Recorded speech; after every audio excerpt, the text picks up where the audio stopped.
I can hardly hear you. Sorry, vitamin E oil. All right, then come to the TV and I'll tell you so you can hear it. Okay. Okay? Also, I've got another 10-year-old daughter. You know, she's got like spots on her skin. I mean, she gets spots every now and then. You know, she's not had chicken pox or anything. So, I mean, is there anything I can give her as well? I think if she's 10 years old, she can try the same mask as well, yeah? Sorry?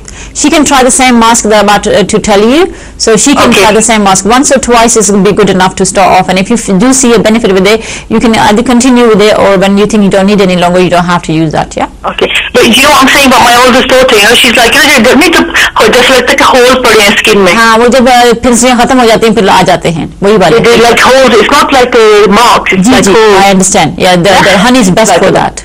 Okay, so can I listen to on air then? Yes, please. Thank you. वालेकुम अस्सलाम. आपका भी जज़ाकल्लाह जी. जो trust किया और सवाल किया है, सवाल ये किया है कि दाग में जब गड़े से पड़ जाते हैं, थोड़ी थोड़ी स्किन अंदर चली जाती है या बाहर भी निकल आती है, दोनों सूरतों में honey is a best starting mask, यानी स्टार्ट इससे करते हैं.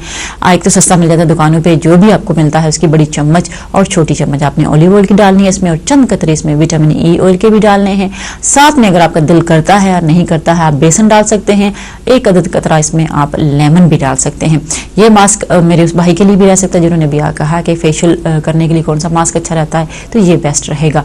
इसको मिक्स करके पेस्ट्री बना लें. अगर लगे कि इतना पेस्ट्री नहीं है, बहुत ज़्यादा थिक है, रनी नहीं है, तो चंद कतरे इसमें आप रोज़ वाटर के भी डाल सकते हैं. फिर यूं 2 उंगलियों के साथ अपने सारे चेहरे पे अप्लाई करें. ऑब्वियसली आप कवर कर लीजिएगा टॉवल के साथ अपने आप को, और अगर बात में बैठ के करें तो क्या ही अच्छा बात है, कहीं पे भी गिरे तो ये स्किन के लिए अच्छा होता है.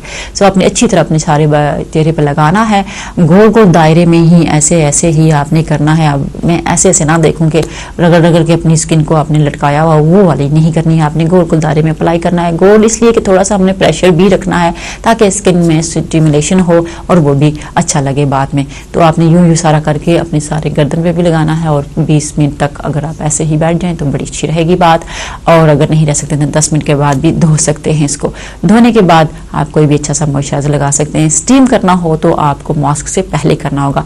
अब स्टीम किस तरह किया जाता है कि आप ले लें ये स्टीम जो मिलता है आपके घर में, जो अगर स्टीमर नहीं है तो आप जो वाटर आपकी केटल होती है उसको फुल बॉईल कर लें, और फिर एक खुले से बर्तन में डालें और टॉवल अपने सर पे रखें और उसके ऊपर अपना सर रख लें. बहुत ज़्यादा करीब ना रखिएगा ताकि उसकी तपिश से आपको जलन ना हो. इतनी रखेंगे आपको भाप लग रही हो और आपकी स्किन साफ कर रही हो. जब वो भाप बिल्कुल ख़त्म हो जाए फिर अपने सर को उठा लीजिएगा, तो फिर रूई के साथ सारे सर को दबा दबा के, ताकि इन सारी भी जो स्पॉट्स होती हैं वो चली जाएँ, ब्लैक हेड्स जो वो निकल जाएँ, सारा जा अच्छा रह सकता है. अगर उस पानी में 2 कतरे आप लेमन भी डाल देंगे, उसकी भाप लेंगे, तो वो बहुत अच्छा रहेगा आपके लिए. कोई भी अच्छा सा उसमें आप तेल भी डाल सकते हैं, यानी कि 2 कतरे किसी भी अच्छे से तेल के जो आपको मुनासिब लगता है पढ़ लिया करें. बहुत सारे हैं, many are available. Olive oil में बहुत ज़्यादा जिक्र करती हूँ कि बड़ा आसान भी रहता है, बड़ा फ़ायदेमंद भी होता है, तो वो भी आप 2 कतरे इसमें डाल के भाप ले सकते हैं.